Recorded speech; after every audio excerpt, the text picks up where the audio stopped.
नमस्कार, मैं गोदावरी बुढ़ाकोटी प्रस्तुत हूँ आपके सम्मुख एक नए पाठ के साथ। व्याकरण का पाठ कोपल की आपकी पाठ्य पुस्तक से संज्ञा। आज का आपका पाठ है संज्ञा।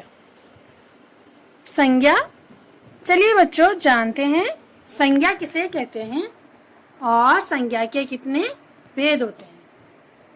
संज्ञा की परिभाषा है किसी भी व्यक्ति, वस्तु, जाति, भाव या स्थान के नाम को ही संज्ञा कहते हैं।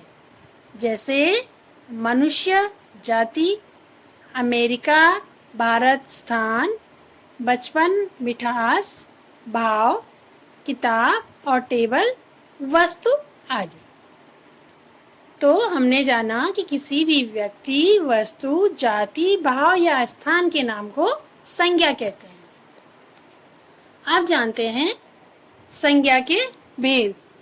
संज्ञा के 3 भेद हैं: व्यक्तिवाचक संज्ञा, जातिवाचक संज्ञा और भाववाचक संज्ञा। इसके अलावा 2 भेद इसके और हैं।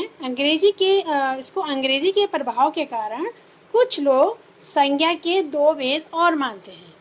एक है द्रव्यवाचक संज्ञा, दूसरा है समूहवाचक या समुदायवाचक संज्ञा।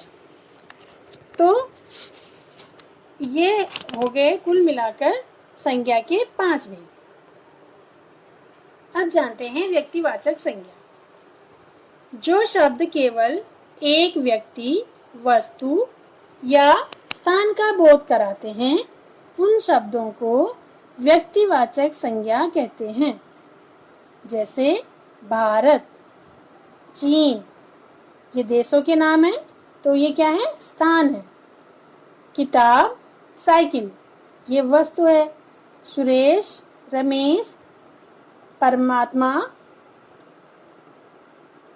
महात्मा गांधी, ये व्यक्ति हैं।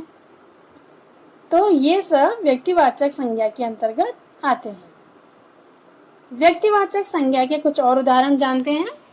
जैसे रमेश बाहर खेल रहा है, महेंद्र सिंह धोनी क्रिकेट खेलते हैं। ये तो व्यक्तियों के नाम हो गए। अगला है मैं भारत में रहता हूँ, ये स्थान हो गया। महाभारत एक महान ग्रंथ है, ये वस्तु है। अमिताभ बच्चन कलाकार हैं, ये व्यक्ति है।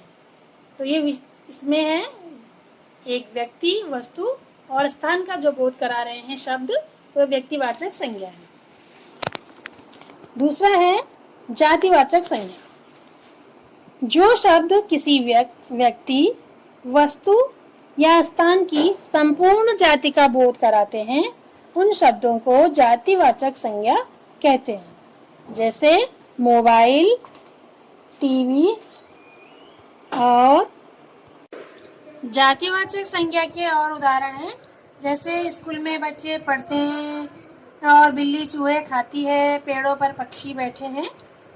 इसमें स्कूल में बच्चे बैठे हैं, बिल्ली चूहे खाती है, पेड़ों पर पक्षी बैठे हैं। सभी पक्षी जाति का बोध हो रहा है। यहाँ पे सभी चूहों की बात हो रही है और बच्चे यानी सभी बच्चों के बारे में बात हो रही है। तो ये है जातिवाचक संज्ञा का उदाहरण। अब हम पढ़ते हैं भाववाचक संज्ञा। जो शब्द किसी चीज या पदार्थ की अवस्था, दशा या भाव का बोध कराते हैं, उन शब्दों को भाववाचक संज्ञा कहते हैं।